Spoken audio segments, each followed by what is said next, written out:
3, 2, 1. What's up, Billy? How you doing? Doing awesome. How's it going? It's great, man. Good to have you on here. So good. I so appreciate this. I love these times. Appreciate you. Yeah, absolutely. Thanks for coming. I know that you're a busy guy and you have a lot of cool stories. I mean, we've been talking here for the last hour almost. Yeah, exactly. Should have been podcasting. I know. We should have been podcasting Missed already. the moment.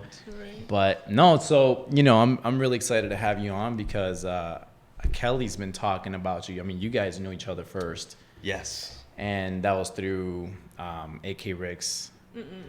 It was through came in and did a training. Yep. Right? I came That's and did what a it was. talk at an event you guys had with a company called Rikk. Okay, Yeah. That's right. Yep. That's right. Super Yeah, it was cool. a couple years ago. It Had was a strut. awesome. We should have done your whatever. The superhero. Yeah, the superhero. We should have done it on the Yeah. podcast. It's one of my so You have favorites. to That would have make been him do fun. it. Yeah. We'll have to do that. I'll send it to you. The superhero thing?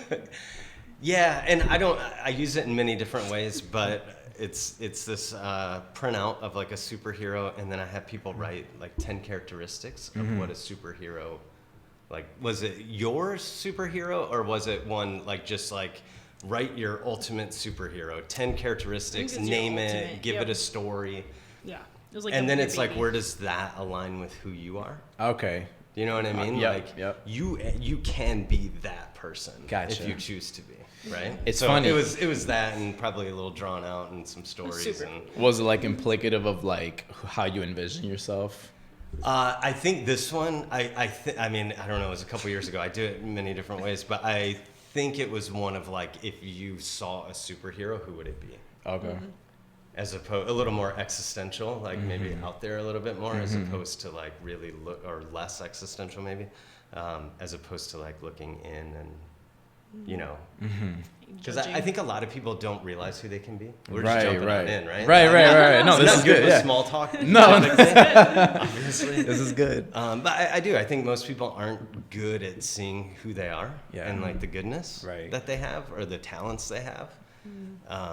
So for me, it's a way to hopefully connect people with that idea of like superhero, and then like you can be that. You just you have to learn. You have to make sacrifices. You have to know where you're going. Like there's stuff. Direction. Yeah. But Well, there's a lot to believing is number one, right? Right, Like, if right. you don't believe you can be that, There's no it's a point. waste of time. Yeah. Yeah. It's cool. I mean, you're bringing up a very deep and rich point from your working and your background, right? Like that's like the surface on what we may touch on here. Yeah. But we just had on one of Kelly's friends, actually, again, Denise Walsh, and we were just discussing with her yesterday, how the mind works, and we broke down a lot of those details too. And it's like, it's so cool to see a different perspective too. Yeah. And I was talking with a client actually too, and I said to this guy, because he's telling me about like how his mind works and he's learning all these cool things. I was like, it's so crazy how literally our skills and our ability to grow is like a superhero. Like once you develop an ability, it becomes life-changing for you and those around you. So you develop these superpowers. Couldn't agree more. Yeah, so I completely 1000%. agree with that analogy, I guess you could say. 1000%. Years ago, one of the first books I read was, it wasn't Strength Finder, but it was that idea, Marcus Buckingham. But it was taking your strengths and taking them to a whole new level, more There or we less. go, yeah. And that's it, right? Like if we put in that kind of time and build our strengths, what we're good at. I mean, yeah, it has massive implications in terms of who you can affect and how and when and why and all that good stuff. But you got to believe, you got to be willing to put in the time, action. like you got to do the work. Right. So I mean, from when we talked in the past, you're basically like a consultant, basically, in a sense. So, well, first I work with AK Rikk, who's amazing. I've been there almost 6 years. Jim, the president, they were growing and expanding, and he just realized he couldn't coach and teach as much as what he wanted to do because the business needed him to do the other stuff, like, the vision and put some strategies together and some plans. So he needed somebody to come in and walk alongside people and help implement a lot of things. So, about 6 years ago, we started having discussions about it. And it was, a dream come true for me. That's awesome. To be able to step in and do that full time. And then 2 years ago, I started a business called Eremos Performance. Eremos is the Greek word for desert, which we get in and talk about. But with that, I write a weekly blog. I started, like I had told you guys, I started recording podcasts I have not put out yet. They're like 15 to 20 minutes. And then I have 3 clients right now. So that's about all I can do. Right. Yeah, with life and busy. And it becomes a lot anyway. It already is a lot. Yeah, it's good. I love it. But it's a lot. So yeah. Busy. That's awesome. Busy. That's Awesome. How did you get your job at AK? Like, they have a really intense hiring process, right? Yes. From what I've heard. Show us your blueprint. It can be pretty intense, I guess. Yeah, I guess. Did you have one, or would you kind of get a free pass? Grandfathered in. Yeah. Right. There you go. Yeah, Jim and I, so we went to high school together. Okay. And he was a year below me, but we hadn't seen each other in years. And I went there when I was getting married to get kind of suited up, if you will. And we started, around that time, we started talking about what we do and leadership ethos and all of that stuff. And it just kind of came to be. So I did go in for an interview, but it's very different than the process now. Right. Gotcha. Process, I don't think it's too bad. Yeah. People do a first round phone interview with me, which, I mean, come on, pretty easy. Yeah. Right. No, it's They're fun. like, It's probably not easy. That's the problem. Is I think it's easy and it's fun, but my standards are really high. So because of that, it's probably not the easiest. But then we bring people in. We do the in-store interview with like 3 other people, and then we always do like a role play. So I mean, it's probably a lot of pressure, right? Like you want to. Oh yeah, for sure, absolutely. I mean, any job with high standards is high pressure, you know. Exactly. Do you get nervous at job interviews? Oh my gosh, do I ever? I got rejected from so I applied for Xerox back 4 years ago, about Xerox and Ideal Image. Okay. And I did not get the job, which was okay, but they were a sales job, and I thought, you know, I've done sales for 12, 13 years. Okay. I love sales. Yeah. For me, sales is easy. Yeah. You just got to learn the system and then apply it. Right. And then use voice tonality, body language, and then build rapport and walk them down the hallway and sell, right? Like Without they a pick doubt. it, whatever. And so I thought, well, easy stuff. I'll go in, and I have a great history, great resume. And I get rejected twice, and I'm like, these people are crazy. These people are crazy. Do you know who you're talking to? Right. Well, that's the talk you have to have with yourself, so you can go do the next one. Yeah. I'm Trust like, me, I have it all the time. I can't believe I got rejected, you know? So, but that's my ego, It's right? their loss. Yeah, that's what I thought. But I wasn't aligned, I realized later on, because of how I interviewed. I was speaking from a core authentic point. And it's funny because in one of the interviews, she goes, so where do you see yourself in 5 years? And I'm like, I see myself working for myself and living, you know, living. And I was like, I should not have said that. Right? That's like, amazing. she's like, cool, thank you for the interview. But I realized, you know, that gave me insight. What not to say in an interview. That's awesome. Yeah. And that gave me insight to realize I actually don't want to work in a corporate setting right now. And so my itch came from having to do it the way that I see best fit for myself. Yeah. You know, doing it myself. And it was a great decision. It was very hard, but it was a great decision to continue on. No, but it's interesting you say that, because I mean, even like Gary Vee, I know you guys listen to Gary Vee, who probably doesn't, who's going to listen to this, but like he talks about all the time, like everyone's not an entrepreneur, right? And that's the thing. I get on calls so many times, like that first phone interview, and it's more of like a culture interview. We want to make sure you can fit with like the team and the people we have. But so many people, I'm like, what do you want to do in 4 or 5 years? And I try to keep it very casual. But they're like, yeah, I want to own this, or I want to do a clothing line, or I want to. And it's like, do you know what you're interviewing for? Right. Like, this is not I'm not the an place. investor, bro. Right.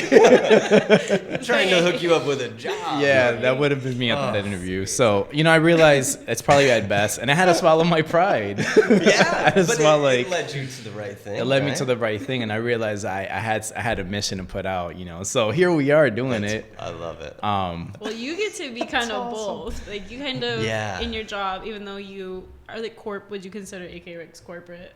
Yeah, I mean, it's Corporate. I mean, we have 40 staff. Mm-hmm. You know, in terms of structure, of course, right? Yeah, like we have sure. that organizational structure and all that. Right. I think we work hard to have like that family. There's like, a corporate atmosphere and element all that comes but there's in, definitely a corporate element, Yeah, for yeah. sure. The structure. I'm And not any- just off any on my own, business. like you know, Chilling. yeah, like We're gallivanting working. and doing whatever, and like you guys are, right? Right, Yeah. right. But it gets to that point after. Probably not what you guys are doing. Right. But hey. No, it gets to that point, I think, after some time, you know. But so then following up with that, so my second interview was the same thing. It was like, and they were both recommendations. So I thought, you know, this is just definitely not where I need to be. That's. I was like, recommended Did and you say rejected. the same thing the second interview? No. Like I told Yeah. the first lady, I want to own my own shit in 5 years. So She rejected just me. letting She's you like, know. Are y'all not getting it? Yeah. I'm Well, just- I realized they needed a just college kidding. degree, and I was like, I don't have a college degree to sell. Like, what do you need a college degree for to sell? Well, I think sometimes because when I've been in that mental state, or like when people call you, they might think like, oh, I could help you guys build a brand. Like, let's say they think they can be an entrepreneur. They're like, oh, I could help AK Rikk build a brand, and they could help me. You're so far into like helping for one, and then entrepreneurship. You're like, yeah, this is a great platform to build my business. Oh, and you're yeah. thinking nothing negative about the other side of it. Yeah. Yeah, So so true. you have to like balance out. Yeah, you have to balance out what you say in that, because if that is your intention, fine. Yeah, you gotta But cushion it. you have to come serve Yeah. first and foremost. That's it. That's you have it. to full Like, service. That is. It's serving full service. That's a word.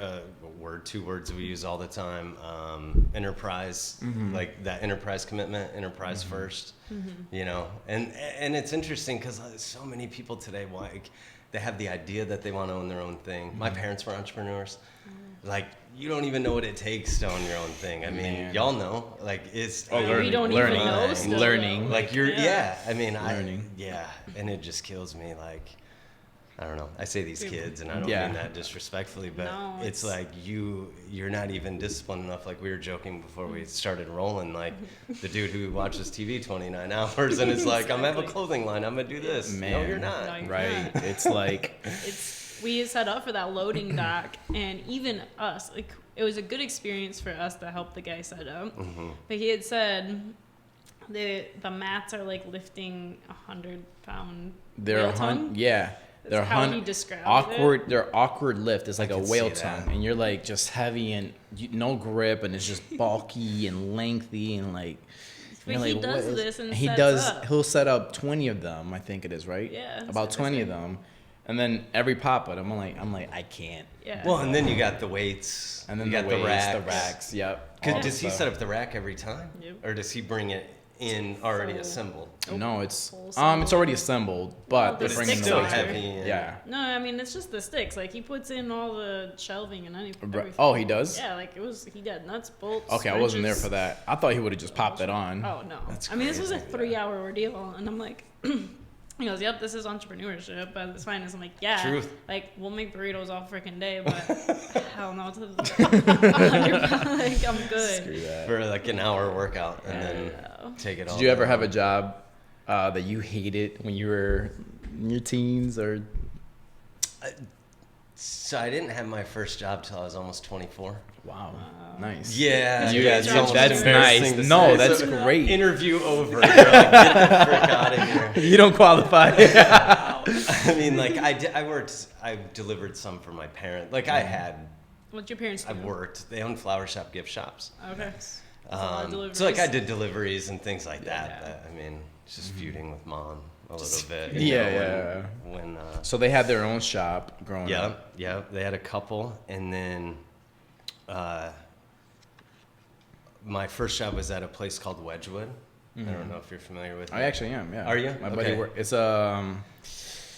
what is it called? It's a nonprofit organization. It is, yep. Nonprofit. We really help neglected, abandoned kids. We had a lot of wards of the state in the houses, so I went in as like a youth treatment specialist, is what they Do you called know us. Justin Bean? Yeah. Yeah, that's how I know. Dude, I love that dude. Yeah. Such a good guy. Yep. How do you know him? He's a buddy of mine, man. We've been almost best friends since I was 14, 15. Yeah. He was one of the first person I met here in Michigan, coming from New York in 1997. Incredible. Sat next to him in class and became Really? friends, Yep. That's awesome. Now, Justin went on and got his master's from U of M, didn't he? Yep. Actually, PhD now. Did he really? Yep. Gosh, I ran into him at a function. I mean, it was, I bet, 10 years ago. Crazy. Maybe not that long, 5. But yeah, I'd have to connect you again, dude. Yeah, I would love to. I would love to catch up with him. That's so crazy, yeah, man. That's wild. He's Super. the one that runs the class you're taking, right? Like the whole thing, the whole class that you're taking. Yeah. So That'd be a sweet. Oh, that's right, man. So it's funny that you mentioned your self-development. Your program. Yep. Because he's running an executive coach program. It's called Transformational Executive Coaching. Okay. And so I'm actually taking his course right now. Awesome. Good for you, and man. It's an amazing course. He does it every 3 months, and it's a 2-year program. Okay. So when you were mentioning that, I was like, sounds familiar. It sounds like something he's doing as well. Yeah. So there's a lot of like cross strategies that. Yeah, that's crazy. Yeah, I would love to connect with him. Yeah, he's doing So really well. cool That's to great. have like Thanks. a neuro. Do you do the neurolinguistics part of it? No. But you do a lot of like psychology side. For sure. Down. Yeah. For sure. That'd be really cool to implement to his. Oh, yeah. He doesn't have the. Huh. Oh, yeah. That's awesome. I know, it's fantastic. I was like, you kept saying Wedgwood. I'm like, that sounds like I remember him working at Wedgwood. We did, and I'm trying. I was there on 2 different stints. So the first one, I'm trying to think. How old is he? 36. Okay, so it's probably the second stint, I bet. Because I'm 42. Okay. So, yeah. So I worked in a youth home, 12-bed boys home, kids 12 to 17. I mean, it was wild. Like wild. It's like a step below juvie lockdown. Yeah. I mean, you got to go to the bathroom. Yeah. You ask for toilet paper. Like it's the real deal. Well, during that time, it's funny because I was a barber at a barber shop, my aunt's salon actually. Okay. And so I'd been cutting his hair since literally 1998 about. Okay. So, right over, how long is that now? 99. My math is so terrible right now in 2020. It's because the camera's on. Yeah, the camera's on. 21 Stress. years almost. 20 years. Wow. So I've been cutting his hair 20 years. He'd bring these kids from Wedgwood. And I'm cutting their hair. That And these is kids are so bad, dude. true. Yeah, it's These kids wild. are man. bad. It is wild. And so it's a whole different reality. A couple of them stuck around and became friends with us, and they're wild, dude. They're awesome, but they're wild. But that's what I remember. Like So he'd bring funny. these What a kids small over. world, Yeah, man. I know, right? Did you see those kids and you're like, I want nothing to do with it, or like, oh, that's exciting, I can help them? Yeah, I grew up. My mom still, like we talk almost daily, and she'll still be like, "Billy, you're the best." Like, so I grew up in a wonderful home, great parents, and because of that, I don't get it, like. You know what I mean? Yeah. Like, I don't understand it, but I also feel like I have something. Like, I love walking with people through their shit. Mm-hmm. It's like my favorite thing in the world, which sounds ridiculous. That's awesome. But yeah, right? Yeah. Like, I know change, adversity, change, it's the hardest thing you can do and go through. And I love being with people at their worst. And then, the goal is obviously to elevate them, Mm-hmm. Pull them up and get some steps moving forward. Mm-hmm. But it's hard, and you have to do a lot of it alone. Yep. But also, I just like to come alongside. So to answer your question, my first 6 months, I literally was like, I was blown away because I was like, this isn't reality. Mm-hmm. Like, this is not reality. Especially you read some case files and just the sexual abuse, the physical abuse. It's mind-blowing. Mm-hmm. So first 6 months, I hated my white privilege and I hated all of that. And I became very aware, right? Like of things that I was never aware of. Mm-hmm. And I don't know. I just learned a lot, and I don't know. I have a passion for that, like just for people being in low places, which is why also like I love what I do in terms of walking with people, helping change, helping people take that next step because it's hard. Learning a new discipline is hard. Right. Starting a business is hard. Why is that so hard? It's like you think it'd be simpler because we have the intelligence as humans versus animals, but it's so ridiculously hard. It is. So much of that though, right? Like emotion changes people, I believe, not logic. or starts to.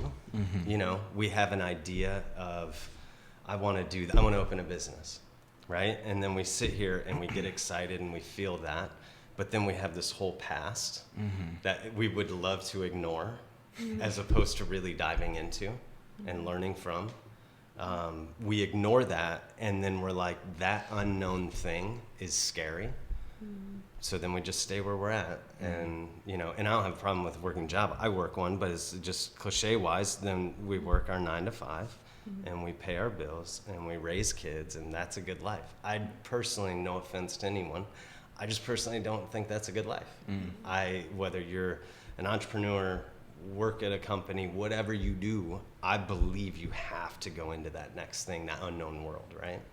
I don't know if you guys are familiar with like the hero's journey. Joseph Campbell. Yeah. I was about to say. It's one of my favorite things ever, right?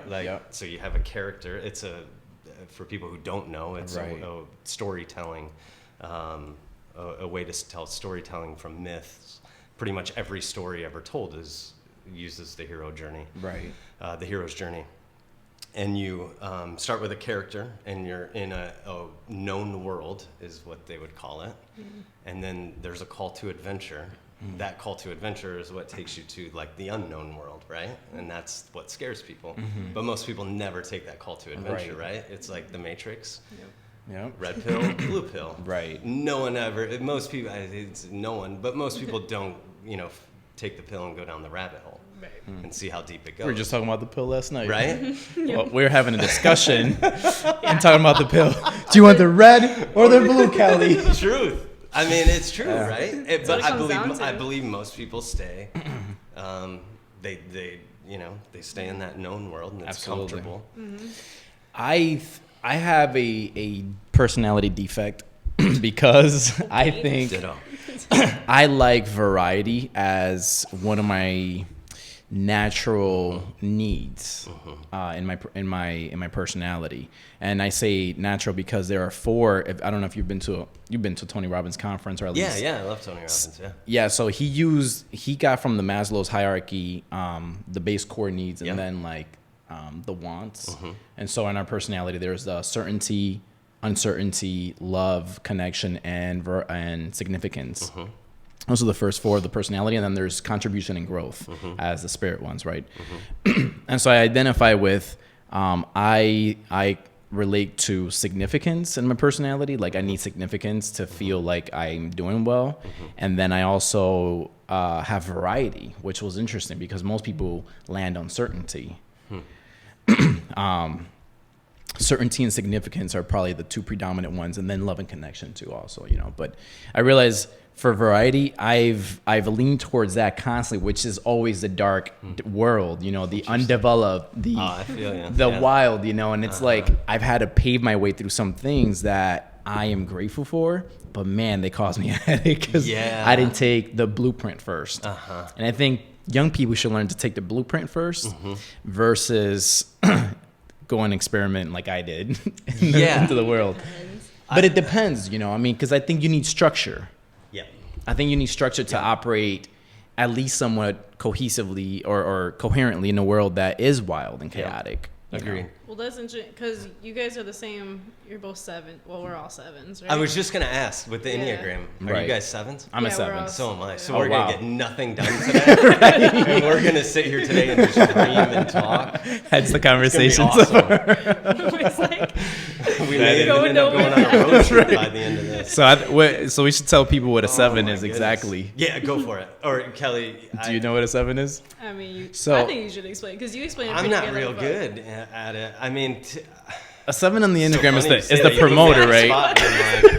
What is it again? Really, a 7's pretty free spirited, right? Like, I mean, that's the way. My wife would be like, "You're free spirited and you don't get anything done." Like to get things, I have to really put some boundaries in, right? Because I'm a big dreamer. For sure. Yep, that's big quality of us. I mean, I don't have all the. If I had my phone, I would just look it up real quick. But do you like variety? I do. That's why I was kind of. One. Yeah. Well, 7s are typically open-minded about most anything. They're very agreeable and open-minded. I found too. Yeah. So it makes conversation easy to have. Yeah. I'm gonna look it up. Oh, she's looking it up right now. Just I was like, the direct definition. Actually, we've been looking to have a laptop kind of at hand to start looking up information. My wife loves the Enneagram. She knows so much more about it than I do. But I don't disagree. It's funny, though, because I also feel like I'm a 2. I'm pretty dominant. And when my mind is fixed, like, that's it. Yeah. Right. Like, I'm pretty here. I can be really stubborn. So there are 2 typically that you tend to more, that is more predominant, right? Yeah. Yeah. So there you go. One is the reformer, rational, idealistic, principled, purposeful, self-controlled, perfectionist. The helper is number 2. It was 1 then. So you're the 7-1. idealist and perfectionist, you would say? Is your second. So you're number 7 then, number 1? Yeah. So then there's the helper, number 2, the achiever, number 3, the success-oriented, pragmatic, adaptive, driven, image-conscious. The individualist is 4, sensitive, withdrawn, expressive, dramatic, self-absorbed, temperamental. 5 is the investigator, intense, perceptive, secretive, and isolated. 6, the loyalist, committed, security, engaging, responsible, anxious. The enthusiast is number 7, which we are. The busy, fun, loving, spontaneous, versatile, distractible, scattered. Like we are right now. Yeah. It's such a weird personality to embody and then be surrounded by, because I typically surround myself with 7s too. I found like it's just an easy attracting. Of course. You know, we just pick each other up. This is the vibe. What's your birthday? July 10th. July 10th. Okay. So are you a Leo? No. Oh. Cancer. See, I don't know how I feel about the whole Yeah, you don't horoscopes he doesn't thing. do I don't do horoscopes. Crystals. He doesn't do Crystals I've never done. I think horoscope, there's some truth. Are you? Yeah. Probably some truth. I just break it down to like human patterns. Yeah. I mean, same thing with the Enneagram and whatever. There's just human patterns being displayed in a format that we can at least comprehend and work with. Yeah. Do you guys use the Enneagram in anything, or do you use it in any of your...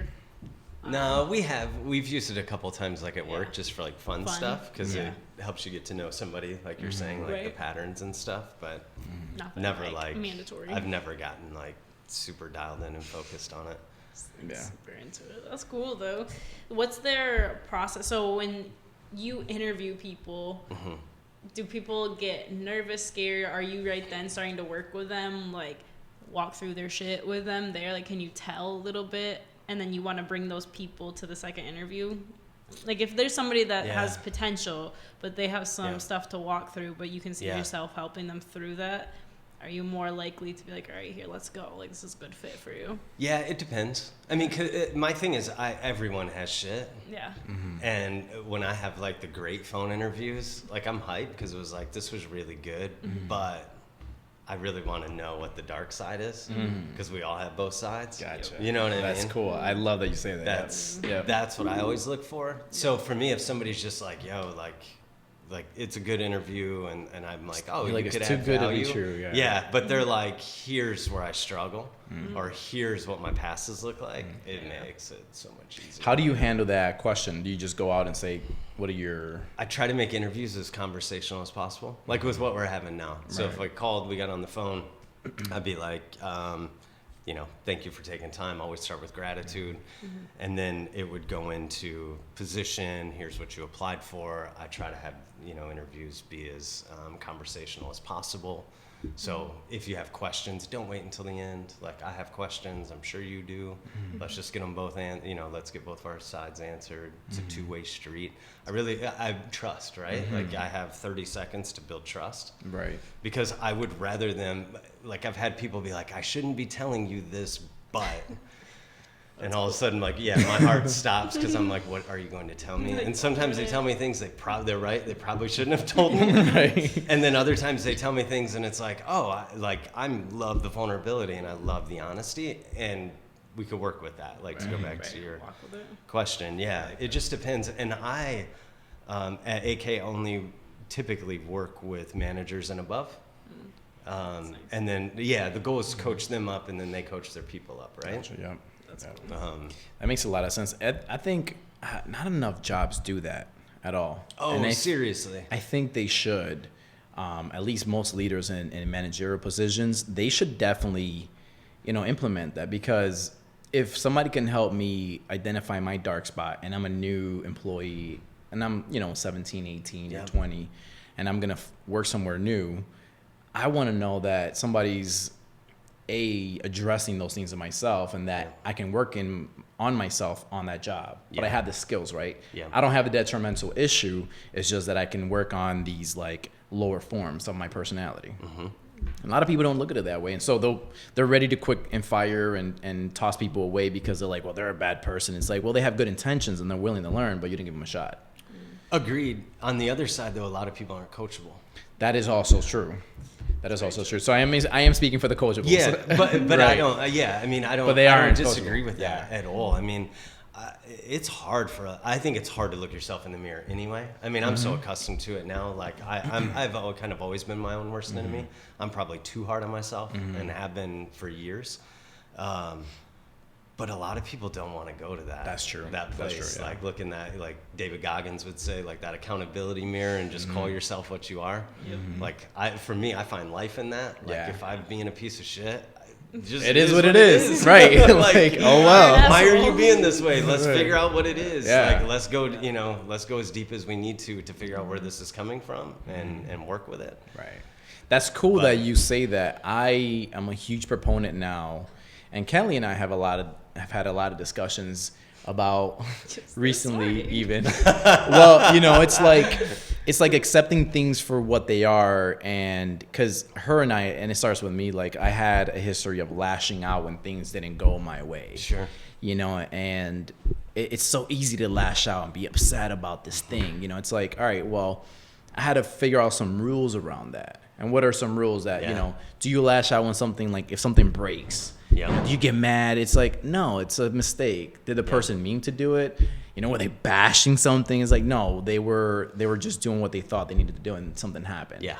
So it's like, and I realize, like, with your kids too, when the kid does something bad, right? They don't mean to be bad, right? Unless they're being. You can tell somebody actually has bad intentions or good intentions. But when they do something kind of silly, it's either they're not paying attention. All right, let's redirect them. If they don't pay attention again, let's try it again. And then the rules start like, well, you get 3 tries, or what is it, 5? Or how many times do we have to go through this before it's like, hey, So that's kind of like, when does the scolding come in? It's like once is enough, and what is enough? I would say never is enough. Like there is no enough, right? Like it's fun. I was listening to Seth Godin this morning. I was listening to some of his marketing stuff, and he was like, "It's a great teacher, right?" Oh, he is amazing. He's fantastic. He's like, I never got into consulting because I'm not patient enough. and I think, like, I'm sure I'm not a parent, but I can imagine being a parent's the same way. But walking with people through any coaching or development is the same way.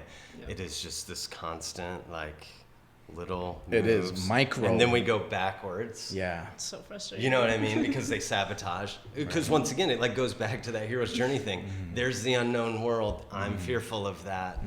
Ooh, I'm in a battle. I don't know if I can handle this. Right. So then they do whatever they do to sabotage, and then we go back and we start over. You know, I mean, it's do you think we sabotage because we don't feel good enough about the thing we're doing in the new world, and then we go, we're not good enough here, so this is where I belong? I mean, that's my assumption. Yeah, and I mean, I think a lot of it at a root would be, you just got to heal from your shit. Yeah. Like, we all have stuff. You know what I mean? Some worse than others, but we all have things. And if you're not honest with it, you don't deal with it.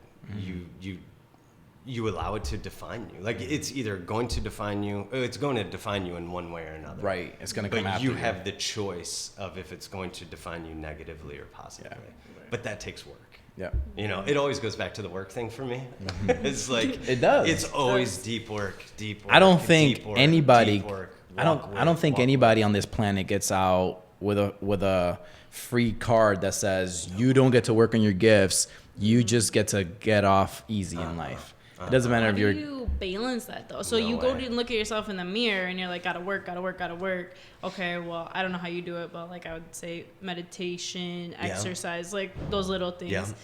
But then to not lose your self-confidence, like how do you personally deal with that? Because that's frustrating. Yeah. You know, it's funny. Like I mentioned my mom, and my dad's awesome too. Like I've never had an issue with self-confidence. So that's a beast I don't understand. Like, I mean, no, and that's not like an arrogant statement or No, it anything. sounds like your parents were about Yeah, or your it's just moms were something about I the same. don't understand. Right. Like, and I've actually had to grow on the other way of it not getting me in trouble. Right. Crazy. Like, yeah. But I personally believe in what I've done over the years is, you know, you, like you just said, you look in the mirror, you have that moment, you're like, I know these things are affecting me. I mean, they could be 2 days ago, 5 hours ago, or, you know, 25 years ago. To me, I love writing stories. Okay. So I always get into that by writing a story. Like I had some abuse as a kid, not from my parents or anything, but from a babysitter, and like I had to deal with that. I put that off till I was my early 30s. I started dealing with like really dealing with it, but it definitely affected me. Definitely affected me. You remember, like, you were old enough to experience. I mean, I the was whole like 3 or 4, Yeah, so you 5. remember. Yeah, And it doesn't matter I vaguely still. remember. Yeah. And it wasn't even anything too like crazy severe, but it was enough to take away what I was supposed to be at that age. Okay. Right? Gotcha. Does that make sense? Yeah. Okay. And it just threw me into this whole other world, but it's stuff that I have to and have had to learn to navigate, learn why I made decisions I made. I mean, I was really good at partying. And I partied for a long time. It takes skill. Yeah. I mean, the social aspect. Right, you know what I mean? right. I was good at it. The funny thing is, though, is like the skill would be in rallying people and influencing people. Nice. Like, I mean, we would do You're trips probably to really fun to hang Chicago. out with. Oh, we had a Dude, lot let's of get fun. out of here. And I mean, Let's yeah, go. exactly. We do, you know, Chicago trips, like 15, 20 people, and it was just like that. I always wanted people to have fun, that 7 kind of like well, free-spirited. you're a 7. So. And I always brought people with, but it was like, you know, maybe I can just use this for something positive. But to go back Partying's to positive. though, to go back to what you're saying though, I mean, for me, like the daily disciplines are everything. Quiet, like we were talking about before we started recording. Like I don't listen to anything when I work out. So crazy. Yeah, it is. But or even going for walks. I mean, in our world, everything is so loud. There's so much noise. It's like you've got to get away to get into that place. Right. To really get into that. Isn't that like, ironic? darkness is what I would call it. But yeah. Yeah, it's It's so like ironic. the more quiet. That's where like Eremos, the desert. That's where that came from for me. I like that. is That's cool. You've got to get to the wilderness. You've got to get to that desolate So place. legit, man. You know. I love So, that. I absolutely love that. Yeah.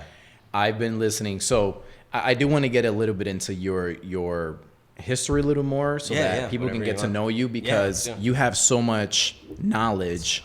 You know, like our last guest, Denise Walsh, she was extremely knowledgeable because she's been able to write a book and pair together the essence of human psychology, scripture and science, and kind of cross blend concepts and principles that work. Awesome. Right. So she's detached from like where it stemmed from and like what that means to her versus like just focusing on the concepts and how they work. And so she put together she's got a really cool program. And so I hear you, and then, you know, I tend to cross patterns as well. So I'll listen to Jordan Peterson. Yeah. And he's I'm good, sure, yeah. you know, he's an awesome course. guy, you know, as well as Seth Godin. And, Yeah. but when you listen to what works, I mean, Jordan Peterson talks a lot about going into that dark, wild place in our life. What is the one place that you haven't visited that scares you the most? Is the thing you need to do. Agreed. You know, it's 1000%. like, for me, it was, 1000%. right, 1,000, because for me, it was getting in front of a camera and doing something. I have I have things that I want to say. And I think sometimes in my past, I was like, but I'm not good enough. Nobody wants to listen to me. And then I doubted myself so much. So that's where like that opposite end where you had the confidence. You're so annoying. Yeah, and it's funny. Like people would look at me like you look like you have all the confidence, and I'm like, that's false confidence. That's all The pump. poser, yeah. Yeah, I was a poser, and so for me, it was like building up the substance to then hold myself up. So 1000%. you know, I admire that people like get you that. had that because I'm like, how? Yeah, but I definitely had a lot of poser in me too. Don't get me wrong. I mean, I Was agree. it your mom hyping you up? You feel like that made you a poser? No, I think it was me not believing in me. Okay. Right? Like, I'm not a big dude. Right. I mean, I'm like 5'10", 175. Out of high school, I was like 155. I played baseball. And everyone, especially when I got to college, like high school wasn't a big deal, but when I got to college, you know, It was different, 6'2", 210. I mean, I had to kill myself to get up to 183. Jeez. And I mean, I had so many body issues, like, which you don't hear a lot of dudes talk about. Right. But like so many body issues, not feeling good enough. So there was one, like, I had areas in my life where I was very confident in me as a human being. Okay. Right? Like, Was that instilled? I like people. I can connect with people. So like, there's always confidence in that. Did your But then mother instill into you? I think so. My parents Yeah. are that way, man. They're amazing. Like, anybody, like, so we do a Christmas breakfast at AK Rick's, and my parents do this. Like, they come in and feed like our staff of 40. So legit. Oh, that's awesome. They're That's awesome. amazing. I need to meet your leave, and parents. Yeah, they're amazing. And they'll leave, and people at work will be like, "What happened to you? Like, why aren't you like that?" That's And I'm awesome. like, they're like Mother Teresa. You know what I mean? Hostess. It's just amazing. And that's a great Awesome. foundation. Exactly. You know, So that's a seeing, great. I mean, even like a lot of my like leadership, like foundation is just watching them serve people. It's That's not about awesome, you. man. You know, That's really cool. Yeah, I mean, just seeing that every day. I mean, they would. I was born in the South. My dad was in the military as well. So it was always serving. It was always giving. It was always everyone else is more important than you are. So that's how I grew up with like you're awesome. You can do anything. There you go. Do you think that's why their businesses thrived? Cause Yeah, without a doubt. Yeah. I mean, they treated everyone the same, no matter, like, we had clients who, you know, were billionaires to, you know, somebody who was homeless, and my mom would go out and hug them both. Like, that's just who she is. Yeah. That's so and my awesome. dad, too. Like, he'll talk to a freaking wall, so. He just wants Was to he a talk. 7 as well? Yeah. I don't know what he is in the Enneagram. I should have him take. I bet he is. He probably sounds like it. Yeah, they're super legit. So I was really blessed to just see. I think like a good way to be human. Not perfect by any means, but Right. I think better than a lot of people grew up with. I think, you know, but I think that speaks a lot, because in a household, if your intentions are good, that typically will cover a lot of the sins, quote unquote sins. Like, you know, there's just a lot of stuff that happens within people. People are people, and people are gonna fight. They're gonna get upset with each other, and all the shit comes out, right? Yeah. And it's how you deal with it, and then it's having good intentions about moving forward. I think once people get crossed, they start having bad intentions, you know, because you feel negative about something, and so then things start going downhill. But I think having high self-confidence too helps in maintaining that intention positive as well, because you want things good for yourself as well as for your surroundings. You know. I would agree, and I also think it's how you view other people. Like, I genuinely don't think people are bad. Right.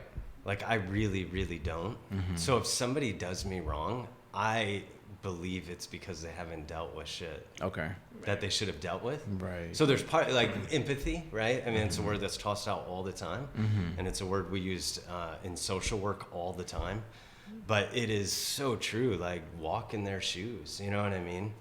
So and that's what I try to do, even though I probably I can't. I'm me, but I can be like, you know what? I mean, you're treating me bad. You're going through a rough time at work, or your marriage, or your relationship, or whatever it is. You probably need to deal with some stuff. Like, this isn't on me. Right. You're just directing your shit on me. And then you put up boundaries and all that. I'm a big boundary freak, so. But at the same point, like, you have to protect yourself, but at the same point, I truly believe overall people are good. Yeah, that makes sense. And it makes those things like, I don't know. You could slap me right now, and I probably would be like, wow, that was interesting. Weird. Or would that? Yeah, exactly. We start fighting. Right, like, Everything no, I say not. is bullshit. You know? No, but really though, I would be like, man, there's some things you probably need to work on. Right. Like, you need to deal with some things. Yeah. You know. I mean, I think there's a lot of different. Absolutely, I agree. I think. I do exactly believe how most we people. run. Yeah, you know, I mean, we'll trigger each other on things, and I'm like, all right, hold on. I know you're not being malintentful about that. I know you mean well, because I know 90% of you is good. However, there's this thing. The other 10% is Satan. Sucks. But let's just get through that. But what percent of you is good? If 90, if she's 90. Come on, I'm 1%. I'm 1% good. Saved yourself. Right. No, but I just realized I mess up. And so I need to be empathetic as much as possible too. Yeah. So how do you deal with empathy? How do you give empathy when that needs to happen and it's a strong situation? Yeah, there was something I learned years ago. Rob Bell, when he taught at Mars Hill. I don't know if you guys are familiar with Rob. Great pastor. Yeah. Yeah, he's awesome. But he taught, and I don't even remember the context of it, but he taught this Jewish idea called sitting Shiva. And so when somebody passes away in like Jewish home, their immediate family, like loved ones, would come and sit with them and not talk. Go on for like 7 days. So they wouldn't talk, they would just be there, just be present. And it's something that I used when I was at Wedgwood, because you take these kids who are displaced from home, most of them are wards of the state, and around the holidays, it was wild, right? Like all that emotion, wanting to be around family, wanting like mom's gonna come pick me up, and it's like, nah, Junior, mom ain't coming. Like, and then it was just, wild, right? Like fights and craziness, attacking staff, whatever. Like it was a lot of emotion. So something I always taught my staff was just sit, just be. We don't have to talk. All you have to do is be there. So for me, it's all about question asking and just being present. I firmly believe that we have the answers inside of us for most things, at least for our next step. I believe that's written on our heart as humans. I have a hard time believing somebody's sitting there and has no clue what they should do next. But I think they need courage, and typically that courage comes from someone else. Even in my own life, right? Like I'm not that courageous, I'm not that great. I have a lot of really great, courageous people around me, and that gives me the strength. My mother, right? I mean, I call her every day. She told me today, I called her on the way over here. They're vacationing with friends, and she was like, "You're the best." Like, I get nervous about coming here. Even though I love this stuff, it's still nerve-wracking. Right, because you don't know what to expect. Yeah, no idea. Yeah. How are you going to show up? Am I going to add value? Am I going to be honest? Am I going to be vulnerable? Is my ego going to take over? I mean, all those things, right? But then she gave me courage just by saying that. So for me, answering that question is, I try to ask questions. I believe people have the answer, so I just want to walk with them. I may be a guide, like go back to the hero's journey, right? Like after after you take that call to adventure, after you answer that call, heroes or mentors always come around the character. That's what I try to be, but I try not to solve. I can't solve like your problem, or I can't solve their problem or your problem, but I can walk with you while you solve your problem. You know what I mean? Yeah. It's not my shit. Right. And I think a lot of times in our culture, I think we try to make it ours. I got all the answers for you. And, here, read this book. Here's this Bible verse. That's one that I grew up with. It drove me nuts. Oh, man. And I love the church. I was almost a youth pastor at one point, but it's a whole nother podcast. But that idea of just walking with knowing and believing, you do have the answer. You do know what your next step is. Are you going to be able to take that ounce of courage with the courage from your community and do it? That to me is the ultimate question. And what do you have to heal from, or what do you have to do internally to do that? Right. That's kind of long-winded. So yeah, that's powerful. That's I totally resonate with that. I think we both are going through those processes, if you will, because it's a process. Heck yeah, it is. You have to process the emotions, you have to process the situation, and then you have to make sense of it and then give it meaning, and then figure out where to break down the psychology so that it makes sense. And it sounds like a lot, and it is. It's a lot. So that's why somebody like you walking with, providing that knowledge to your staff at that time, and even what you're doing with your work now, is so powerful. Well, and take business owners, right? Like, take entrepreneurs. You get into the game because you you don't want a boss, right? Like you want to be your own boss, and you probably love what you're doing and you're good at it, right? That's why you can make money and pay bills and all that good stuff. But then what happens is, 4, 5, 10 years down the road, a year down the road, whatever, you're like working a ton because maybe you didn't have the business acumen. Not saying you guys, just in general. Right. But, But they don't have that foundation, right? They are the business. Most of the time, entrepreneurs are the business. This tripped me out. There's 28 million small businesses in the United States. Wow. 23 million of them, one person. No employees. Wow. Yeah, real talk. That's a I just cool looked up the statistic. stats. That's an interesting statistic. 23. So there's 28 million. 23. I'm gonna write this down. Yeah. 23. I just looked it up It's on a our couple weeks podcast. ago. Yeah. Well, I mean, I'm You don't not, want to I'm kidding. forget. I'm not gonna go to minute 3,000. It's like, I ain't listening to this shit again. Are you kidding me? But it listen tripped to me him. out though, right? So then you take that person who's probably driven, talented, all those things, but often, not always, because just like another human being, they're in the rat race, they're doing the thing, but they haven't done the foundational things, right? So then So it's like crazy. you got to go back and we got to, you especially have to heal from whatever it is, your stuff. You got to get into that. And then you got to lay the foundation of a business.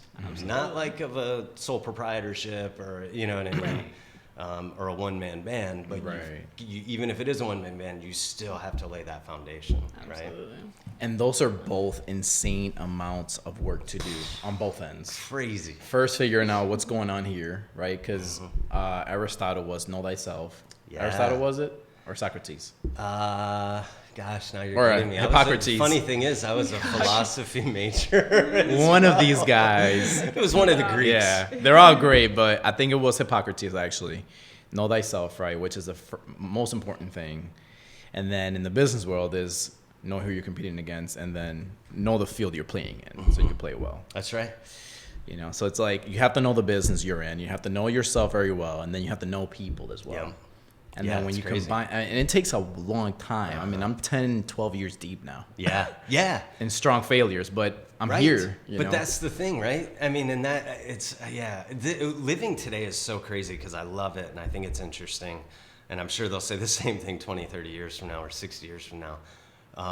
But just like the advancements in technology, just I mean, to be able to sit and do this, right? And not be in a TV studio is Right. ridiculous. It is. So cool. But people also want things yesterday.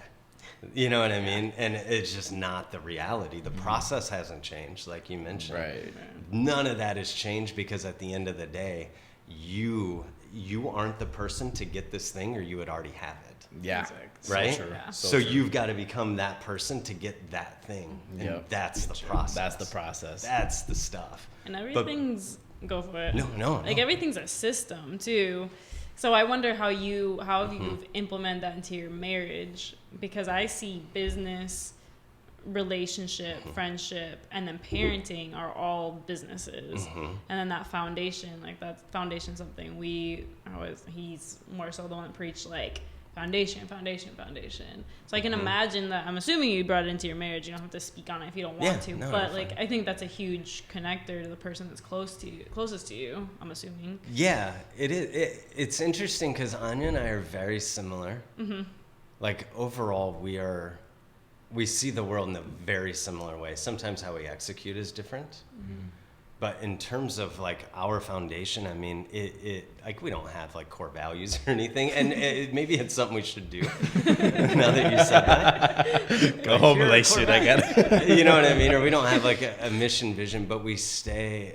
You can't move. To me, if you want that thing out here, right? Like that goal, there is no way you're getting there without having the pieces of the puzzle in place. You know what I mean? So everything starts with communication, of course. And one thing that I did, so when I left Wedgwood, I bought a flower shop in East Grand Rapids, and my parents helped, but they were like, hey, we got this great opportunity for you. We'll buy it. You pay us. Life is good. So I did that, and it was awesome, but I got to a point where I hated it. It just wasn't what I wanted to do. I really wanted to start coaching people. I had made that decision a few years prior, and I really went home and was like, Anya, I'm selling the business. Like, no conversation about it, Wow, no talking just, about it. And I mean, it's that 7 personality, right? Yeah. Like, Yeah. I decided Yeah. this. I've been thinking about it for 2 years. Haven't shared any of that with you. I've been dreaming about this other thing, but I'm doing this. She's like, what are you going to do? I was like, I don't know. I'm going to coach people. She's like it's that easy, right? Right. Yeah. I don't know. I'm gonna coach people. Yeah. Oh, The hardest thing you could probably pick to exactly, do. the hardest- What God tried to do. Thank You're you. trying to do. I can totally relate on that one. Yeah. And that didn't work out. So in terms of like you talking about the foundation, I personally will never, I mean, one decision I made is I'll never move forward on like a massive decision again without making sure that foundation is tight. Right. We're on the same page. Yeah. We're going to see it very differently because we are, like I said, the foundation, we're very similar. How we execute and the way we see things can be very different. But without that basic level of, it's building a house, right? If the foundation is rocky or cracked, not going to build a great house. It ain't. So it's exactly. It's just constantly trying to go there. Did you just use that? Dude, we discuss. It's funny because these key terms that we're bringing up here, like the wild and the dark journey, and crack foundation. These are things we talk about specifically. Like, these are terms. There would Yeah. be like a night where his house had these like cracks in the outside, and he's outside with the stupid foam filler. It's like 3 a.m. and I'm like, he's like, shine the light through the hole in the basement so I can stick the hanger through it, and then I'm gonna foam. Foam it. And I'm like, okay, cool. So like that whole day, whatever. So it's awesome. like, weird situation. And then the next day, like, we start talking about the foundation, and I just it just rings in my head. So like, it's gonna be like the cracks outside with the foam filler in it. The foam filler lasts for a couple days, but it doesn't last forever. And I was like, okay. Got it. Because we'll always talk like we can patch this up however which way, but if we don't fix that foundation, and you have to do the ugly work to get that foundation done. Yeah. Have to. There's no way around it. Without a doubt. And it requires looking in the mirror. Who am I? Who are we? What is going on? And then accepting, forgiving, revisioning, reconditioning, and moving on. Yeah. Agreed. It's like, it's simple, but it's hard. It is. When I was 27, I started reading 10 pages a day, and I'll make a point out of this, hopefully. At some point. I started reading 10 pages a day, and I also started meditating, and that I wasn't as consistent on as I have been like the last 10 years. But I started those two things, just being consistent over time, right? Like with the goal of this will help me give more. And then 5 years ago, like I made some very foolish mistakes. And I almost like everything I'd worked for almost came crashing down, like lose my marriage, my job, not good, right? So got a rebound. Obviously, I knew I was keeping these disciplines that I had. And I've always worked out. I was an athlete, but I decided I'm going to start going 7 days a week, like minimum 20 minutes a day. And I've kept that. But I'll tell you what, over the last 5 years, and overall, I mean, even the last 15 years, I probably overall am more disciplined than most. The last 5, I would definitely say I'm more disciplined than most people. But consistency changes everything around you, right? So to me, if I'm here, then that's and I don't mean here is like dull or lame. Sometimes I am. But if I'm here, then all of a sudden the emotion and things around me, those lines, they just get a little smaller. Not that I can control, obviously, anything except what's internal, but there's just not a lot to knock me off. You know what I'm saying? So even if it's at home or whatever, and Anya's not like an emotional crazy woman, thank God. But the days that I am off, you know what I mean? Or same thing at work or with clients.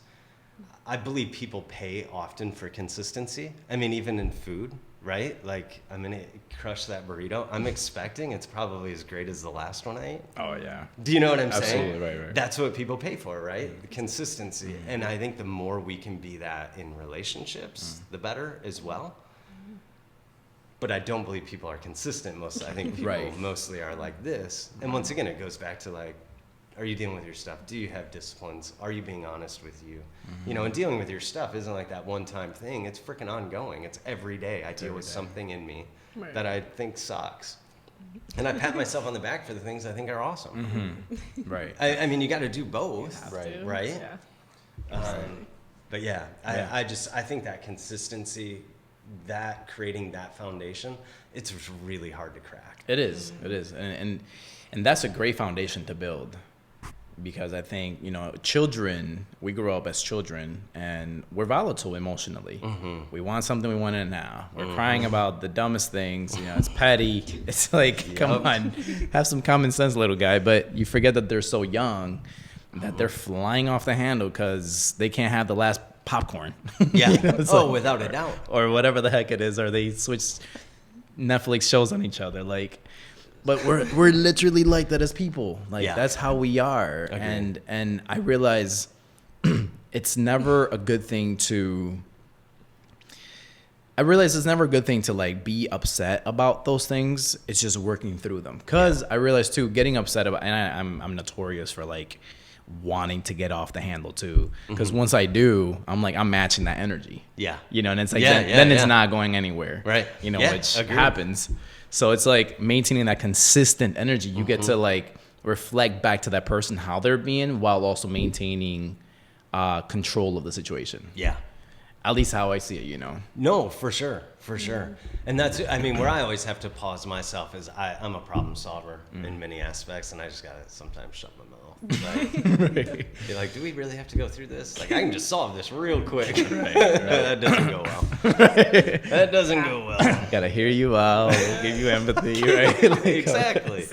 I already That's managed. That's why I just met women. Like, being a woman 7 and then hearing that, I'm like, I think it's just a man-woman thing. Like, yeah, it might be, right? I think so. It's probably more of a man thing. I think so.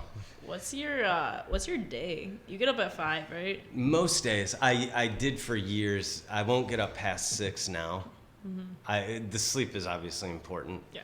The sleep. The Facebook. Dude, it's so crucial. I mean, there's 2 studies. There's the sleep enough so you don't decay and become old and decrepit, and don't sleep so you can get work done because you'll sleep when you're dead. I'm like, I don't know.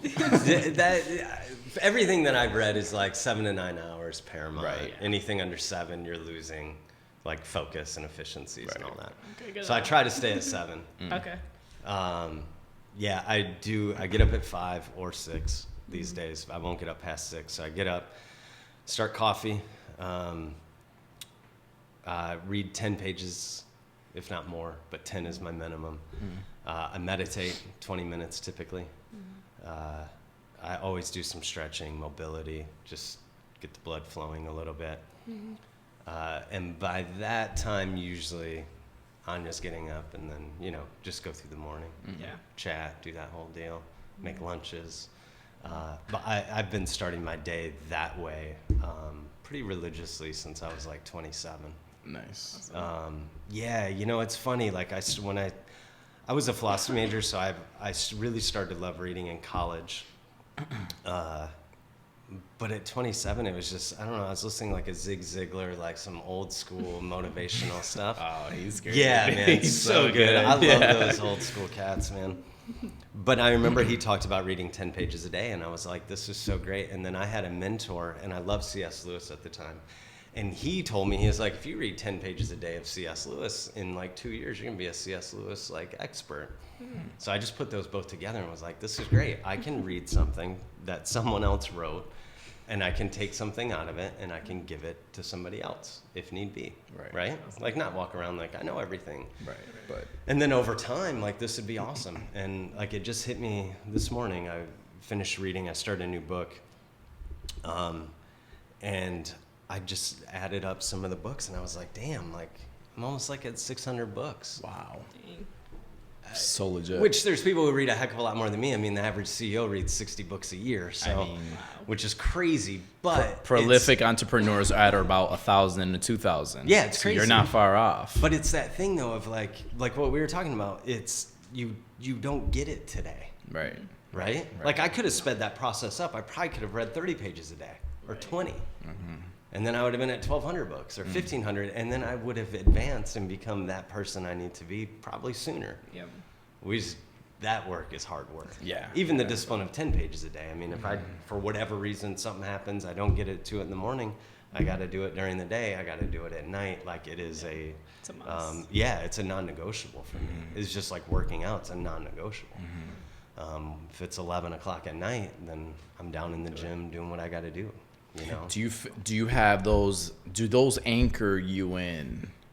Because the way that I see that is, so this morning actually, typically, I have my routine, but this morning I didn't have my routine. Actually, no, we did meditation. Yeah. I did meditation. So I do one of the four, which is meditate, journal, or blog. Typically, they're both one and the same.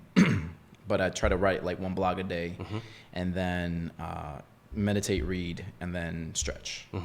At least stretch. And so if I don't get at least most of those in, one of them still anchors me in. You know, it's like I got that one in, and it could be like for whatever reason. And in the startup, there's just so much chaos. So I'm like, how do you manage that? You know, but at least for the consistency part, one of those does anchor me in. So is that the same for you? Yeah. I would say all of them do. I mean, I typically too. I do gratitude every morning as well. Like I go through 3 things and 3 people I'm thankful for.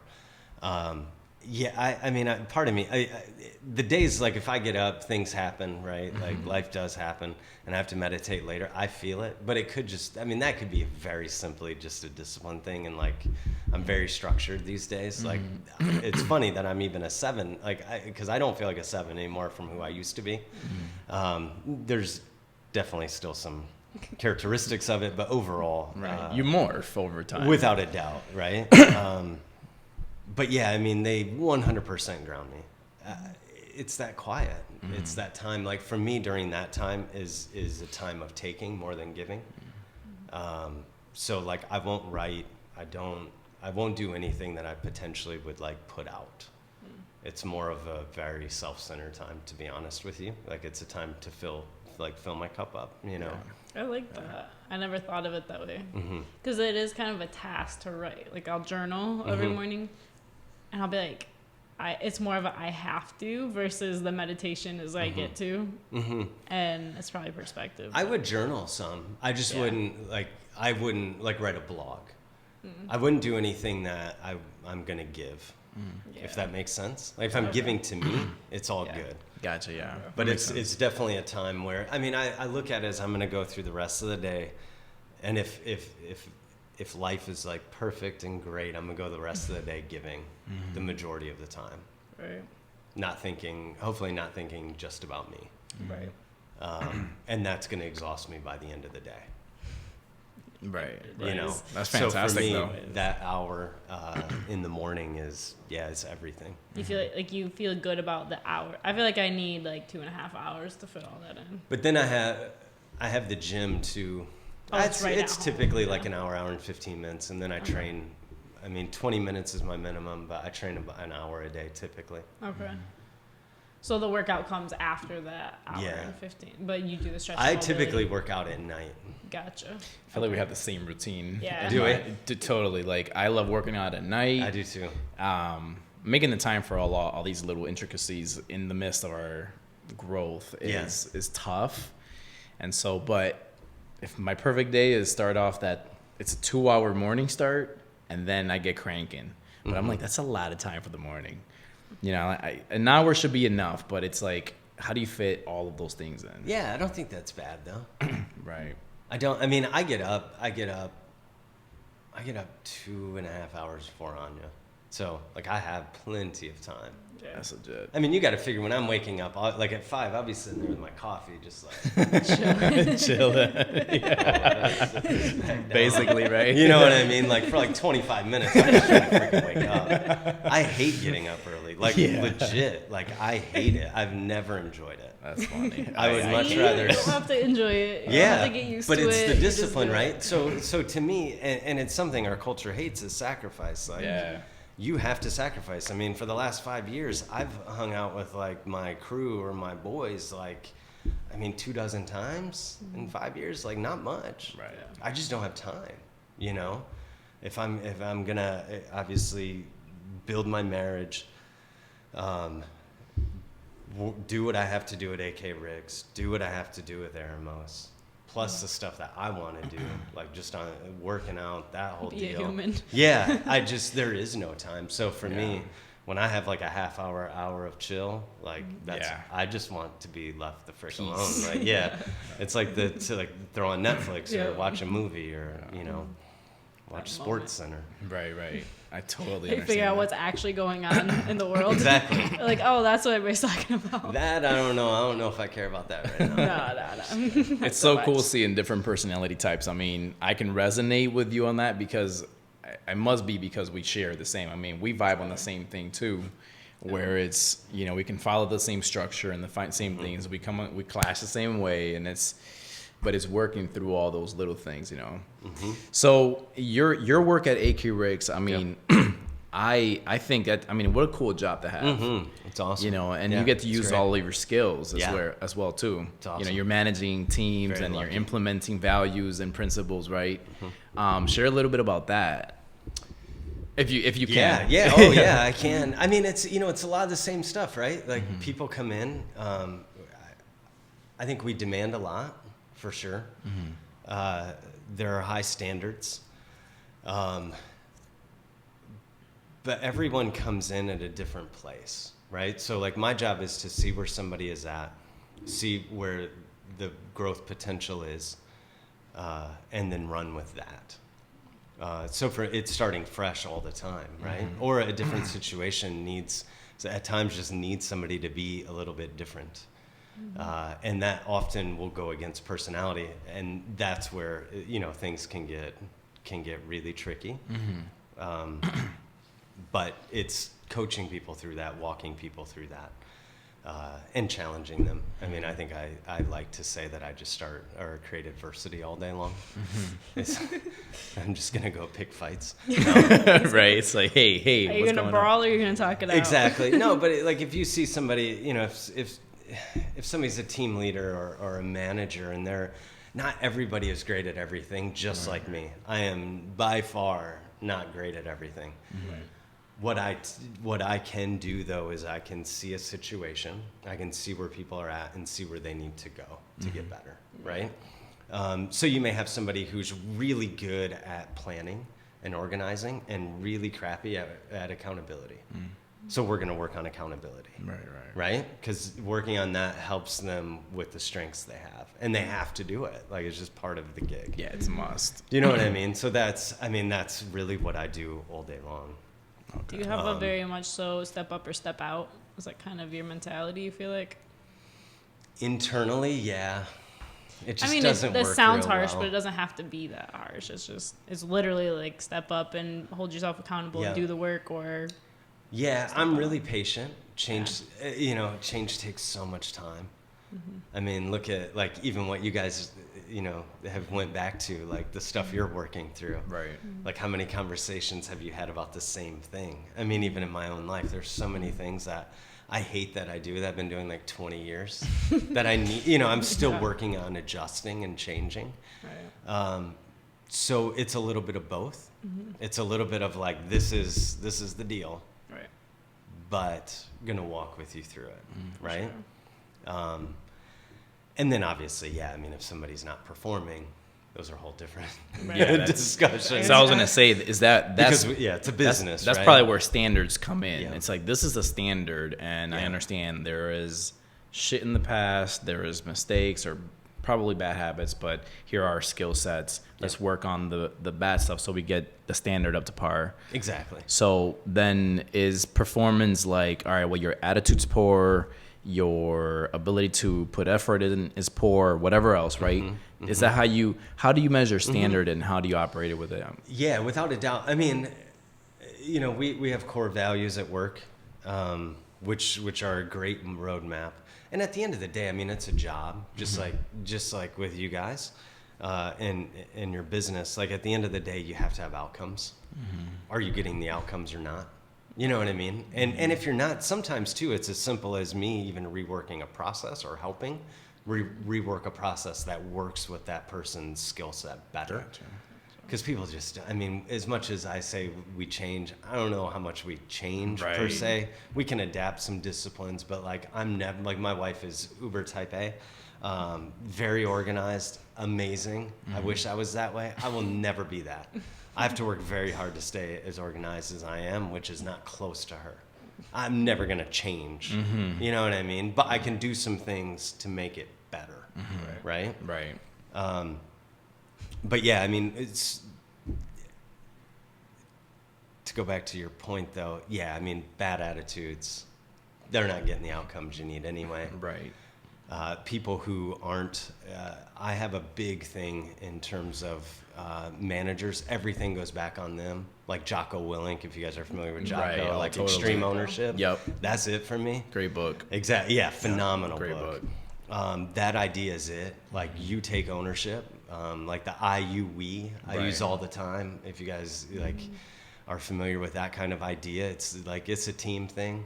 You know what I mean? We're gonna go do this. If you're successful, you killed it. If we failed, I did that. Yeah. You know what I mean? Absolutely. So for me, it's always that.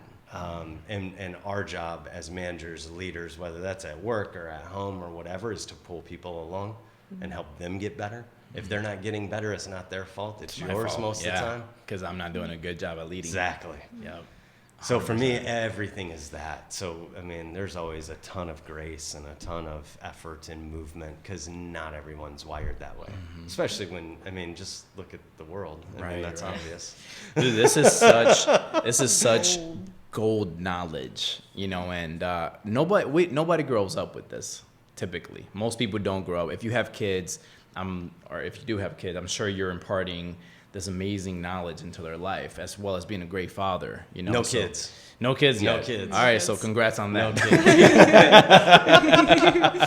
So I like to say all the staff. At least the ones that are younger. Right. At least you're coaching and parenting staff, right? Exactly. But either way, it doesn't make much of a difference because kids are just more work. I don't know what's more work actually, but Yeah. it could be both, really. You just can't kick the kids out. Right. Can't fire I kind of them. did that today. I'm not gonna lie. Fired from what? Exactly. I'm a kid. What, Mom? Right. It's awesome. But it's the same principles that I'd play in. So I think, man, how cool is it that you're bringing that into the world? Yeah. So I see people like that commend that because I wish I had that, but I have that now. So part of my journey is bringing that into the world through the food we make. And it's like, well, people may ask, well, how? It's a discipline to make a burrito. It's not as, 1,000%. it's not necessarily like some Harvard study discipline. However, it requires discipline to run a business. Agreed. All the same things that require. So putting that together, making that consistent, that one bite every time. Agreed. It requires a journey of different things put together for that one moment. And so I focus on that now because I want to expand what we're doing into being able to help transform and help embed good thoughts into the minds of people that are looking for those thoughts. Because I've learned a ton through YouTube. From some of the authors that you've mentioned, right? Heck yeah. Seth Godin, Jordan Peterson, Tony Robbins, Jim Rohn. I've been coached by all these people, and so has she now. Like, it's awesome. we stay listening to audiobooks because that consistent flow of knowledge is like, A, they're reminders, B, there's new information that you're perceiving, there's new perspectives you're picking up on, and there's new habits you can implement. If not that you haven't implemented, do it again. You know, it's just constant. 1000%. So I love that you're doing that, man. I mean, we haven't talked a whole lot on necessarily like what you're doing as far as coaching, but doesn't even matter. all This of is this, gold. all of this It's fun. imparts that. And so Yeah. I think it's just awesome that you know this stuff. This is fun. Yeah, I appreciate it, man. And I love what you guys are doing, honestly. I mean, it's, you know, have you ever watched, is it Euro Dreams of Sushi? Yeah. On Netflix, Dude, right? No, that I haven't is, watched you have it. to watch You that. should watch that tonight. It's What a is re- it? When you were talking about making a burrito, that's exactly what What's popped in what's my the mind. basis of it? Like, there's an art behind it. you want to give her Yeah, the I mean, go the for base? it. Go for it. He's So, just, go What is for it? Hero Dreams Yeah. Sushi. I forget what it is. Dreams of Sushi. He's this like, is he like a 90-plus-year-old guy? old who guy. makes sushi. It's so amazing. It's on Netflix. Dude, I this haven't guy, watched it in quite a few years, yeah, it's been a but few years for me. Amazing. This dude created this sushi bar. He holds 9 people at his table, and each sushi plate is somewhere of about $200. Yeah, something like that. Every sushi It's plate is wild. $200, but the craft behind how they make the rice, how they cut the food, where they get it from, like all the specifics. He's been doing it for, I think it was some 50, 60 years or something ridiculous it's or more. crazy. He's Yeah, been- it's but- crazy. The intentionality Yeah, was just yeah. mind-blowing. But this guy's so disciplined and so consistent and so, what's the word I'm looking for? Precise in his consistency that he goes, I take the same route to work every day. I do the same thing every day. Oh, I think you told me. I told you about this. Yeah, And he doesn't do anything different. No, There's it's no variety in his life at amazing. all. I'm like, that would drive me nuts. That's wild. Absolutely nuts. But it's the experience. He's experienced some amazing. variety from the people that come to his table. Like, Right. it's So just his different. variety is from the customers that come in. But these people love this restaurant. He's an absolute Yeah. beast. Yeah, he's a rock That's the star. majority of successful people. I just got done reading. I read Tribes. I think it was in the Oh book yeah, Tribes. it's a great book. I don't know if it was my other book. I can't remember it this That way. what? But he was talking about this restaurant in Philadelphia, kind of the same thing. It can only seat 10 people. And then he built his culture and the brand and the experience around $100 steak when the steak was just absolute crap. But the whole experience was, long story short, is like you go in this telephone booth, you call them, and you say, hey, I want the $100 steak. And then they say, okay, wait an hour and we'll seat you. And then you just wait for this phone call from this like rotary vintage phone, and somebody else goes in and answers it, and they're like, such and so, your table's ready. And then you go through the secret door, and your $100 steak, and then plus your wait, like this whole experience. Interesting. So same thing, but it's like this precise, like on Yeah. the dot. You know, there's restrictions, no ifs, ands, or buts. But I think that's the majority of success. People do things a very Agreed. specific way, and then you master it, Yeah. which is scary when you're a person of variety. Yeah, I think as a seven personality, I realized actually at the coaching seminar that I was a part of with Justin, it's funny that day, it's been 2 months, that my ability to chase shiny object syndrome came from that variety foundation of my needs. And then I realized I can fulfill that simply by deepening my quest, finding new treasures in my quest versus expanding out. I can go deeper. And I was like, wow, how come I didn't think about that? Yeah, it's crazy. Right? And it's like, okay, suppose I'm making a burrito. Well, the burrito is pretty simple every time, but I find intricate ways to make it better. Yeah. As simple as the makeup awesome. is, I find intricate ways. And I'm like, oh, just today alone, I found a new way to cut the meat. I was like, this alone, you know, That is so awesome. just a new, I found, so Yeah. you have the new cut, Yeah. you know, you have the new cut. So I love I it. hope you enjoy it. That is He goes, incredible. Kelly, come in the kitchen. Yeah. Why? So it's like, I'm excited about the design of this burrito we're making. So That's it's awesome. It's fascinating, you know. What's the intentionality, right? At Right. the end of the day, that to me, intentionality, the consistency, that's it, right? To have the consistency, you have to be intent or have intentionality, know exactly what you're doing, why you're doing it, how you're going to do it, and then freaking do it. Yeah. And be consistent with it. Yeah. The only way you could get to that new cut of meat is by being consistent. That's it. You wouldn't had that opportunity if you weren't consistent, if you didn't care, if you weren't showing up day after day doing the thing, right? Absolutely. And that to me is where like that's the gold. Yeah. It's finding that. I think a lot of people are scared of going through that because yeah. it doesn't bring me that thing, the fame, the money, and I was like that. I started a business at 24, a tech app business that I thought was going to revolutionize my life in a year, and I was going to be half a millionaire or whatever at 25, and I wasn't. Yep, exactly. I wasn't. Yeah. Great idea, great execution, failed. Yep. Yeah, which happens. It is what it is, right? I think you said that at our conference. You go, you're talking about practicing baseball because you go to the batting, the batting cage. Yeah. But you said something at that conference along the lines of the way you hit the baseball is how you do other things. That's right. And he always says the way you do one thing is how you do lots how of you do things. anything is how you do everything. That's exactly what says that. Yeah, it's like that's one of my favorite quotes because it's so true. Right. You have to show up, be intentional, know what you want to get out of something. You know, and it sounds so dull. Like that to me is why like people who call themselves entrepreneurs and not. If you're not obsessed with that, it's like it's a waste of your time. Do you hear that, guys? You're not obsessed. But it's Take true, it from Billy. You know? Yeah. I mean, that's where what I have found to be so exciting, like you talking about the variety, because I 100% love variety, and I'm going to do some reading on that now. It's like a mental note that I already made. You should pay me to coach you now. Exactly. So I appreciate that. That's the thing. We all need coaches all the time. But it is, though. It's I freaking lost my train of thought, but I'm so excited. No, you said that you love variety as well.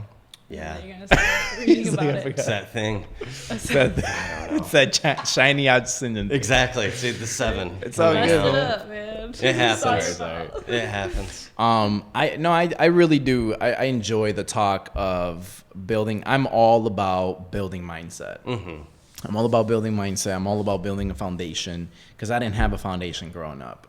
And as a 7, you can imagine how radically insane that is. Internally and then both externally, because your world is a chaos internally and then externally is even worse. So bringing it all together, it's like I've had to work on those things, and I think the things that you lack at first become the gift you give to life. You know?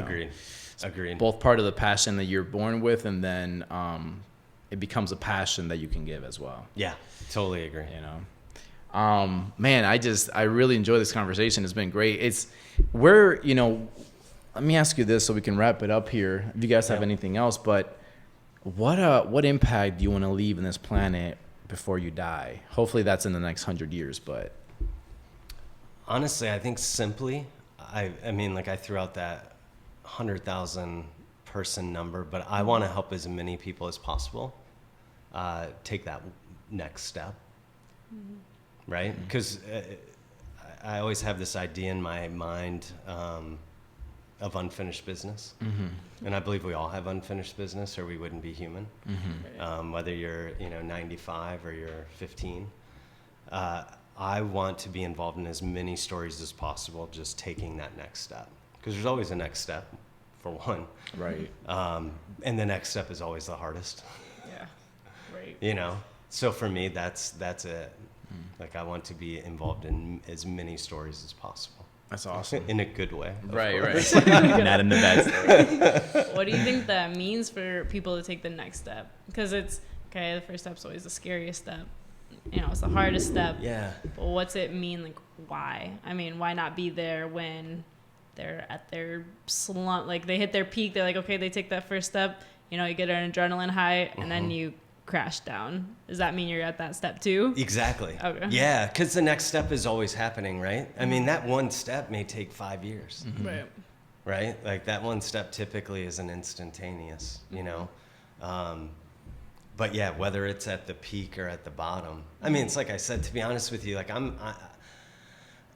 I'm kind of terrible at the peaks because I just know that that's fleeting and we need to get back to the bottom in order to hit another peak. Right. So I really want to get to the bottom as quickly as possible after success. It's like I don't even enjoy the top. Exactly, which I know it sounds terrible, but it's true. So like I mean like I think I was going to say something in terms of like the variety when I lost my thought about like constantly creating that adversity for myself is where for me the variety has happened, because that's where the opportunities have come from. Right? So like would be a success. I mean, I think it's very humbling having somebody be like, hey, come be on our podcast, let's talk. So that's a success for me. But I will leave here and I'll be like, oh, that was cool. And then I have to find a way to get myself into another like desert. Because if not, my ego will take over and I'll go back. I mean, I had a BMW and no one knows this. Well, I've shared it with a couple people, but nobody, not a lot of people. I had a BMW and I sold it a year ago, and I bought a Ford Escape just because I felt like my ego was too hard. It had nothing to do with money or anything else, but I thought like my ego was starting to take over and I was getting soft. So I had to find a way to go to a desert. So for me, like, Interesting. Even with coaching people, it's like, yes, enjoy it more than I do. Enjoy it, love it, high five yourself.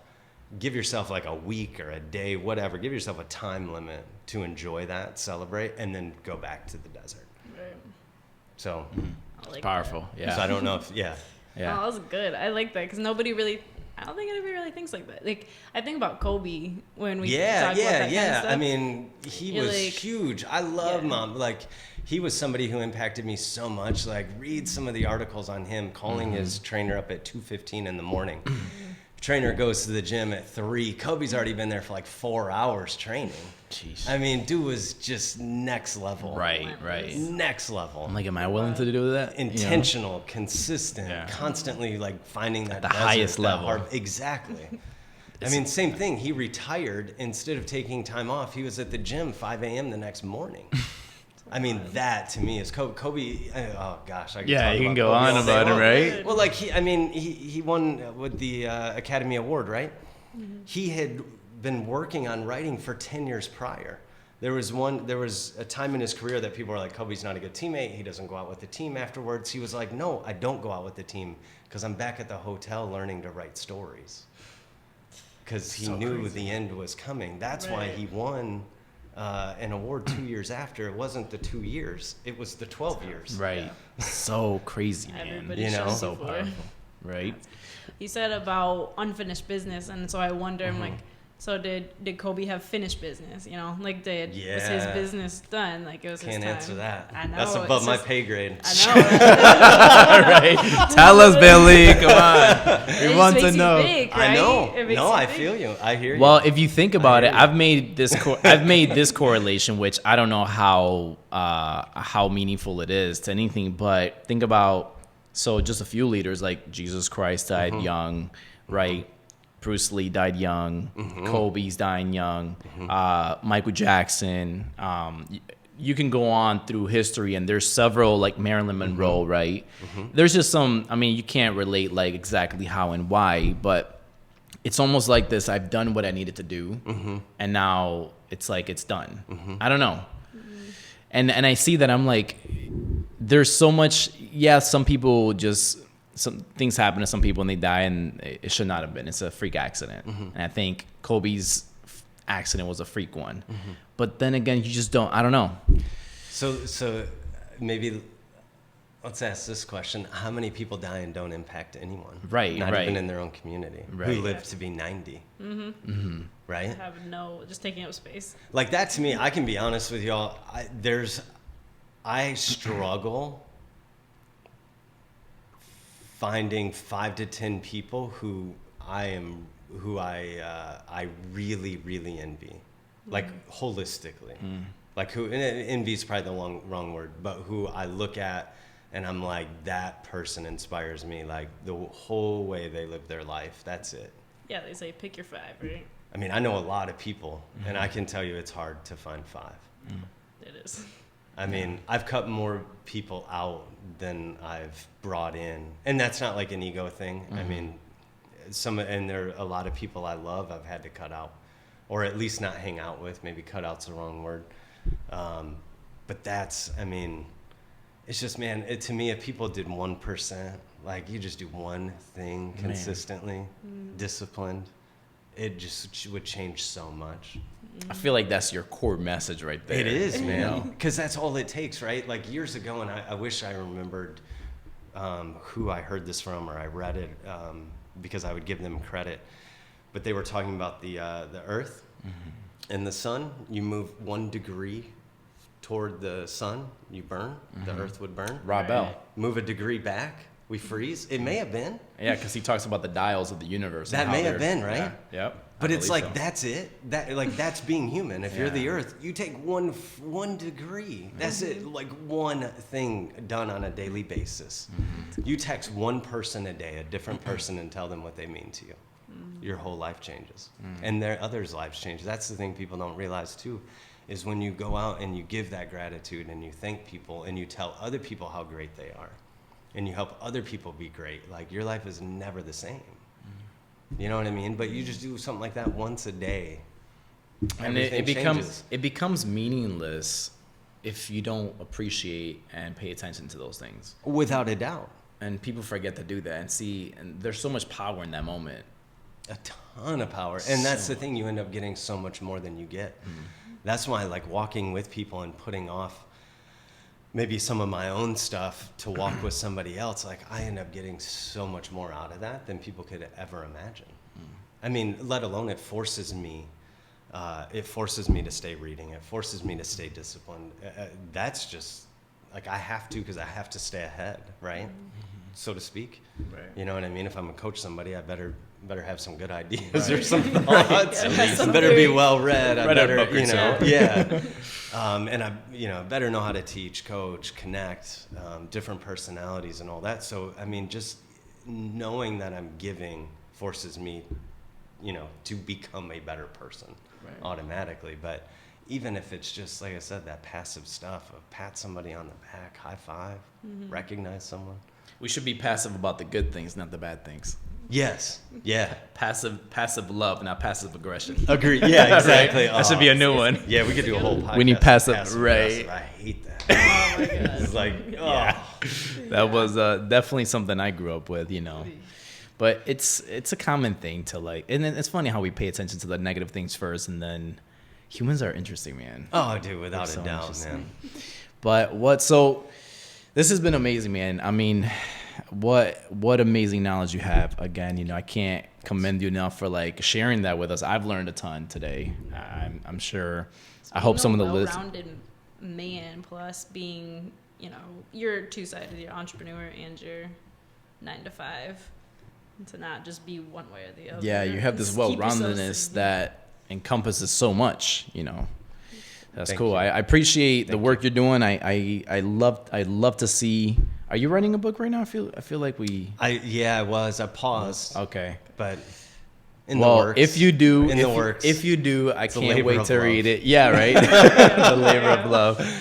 I'd be fascinated to read it if ever in the future you do launch it and we get to hear about it. Yeah, man. Thank you. So we'd love to get our hands on that. Where can people find you if they want to find you or social media? Billy D. Lanford, Instagram, aramosperformance.com is how do you spell that? Website. My last name, Lanford. Okay. Elmost? Aramos Performance. It's a cool last name. ERMOS. No, that's the business. Sorry. Gotcha. Sorry. All right. Aramos. No, wait. Langford is your last name. Yep. Got it right. Aramos is the desert. Right? Yeah. Maybe I should change my last name. That'd be dope. Aramos. Billy Desert. Hey, that's not bad. When I used to party, they called me Billy Shots. Okay. I'll just change it to Billy Desert. Yeah. It's like, talk about being well-rounded. There you go. But yeah. Billy D. Lanford, Instagram, Billy Lanford, Facebook, aramosperformance.com. I appreciate you guys. I appreciate what you're doing. It's very humbling, I think, for anyone to want to, to hear what I have to say. So honestly, it's always a very, very humbling thing for me. Well, she spoke very highly thank of you. you. And Thank you. Yeah, absolutely. You're welcome, man. Thank you for coming on. I mean, I watched you for the first time at like my I don't know anything face. I was like, wow, this guy's amazing. Which It's very nice. obviously, but I'm like, wow, there's probably way more beyond. It's been years. So. Thank you. Awesome. Well, folks, find him on Instagram and go to his website as well. And thanks a lot, Billy. Appreciate Thank it. you. Thank you Appreciate so you much. guys. Take care, Thank you guys. so much. Shake your hand. I feel like high fives. Yeah, we'll high five or hug. That was bad. It was like a conversation with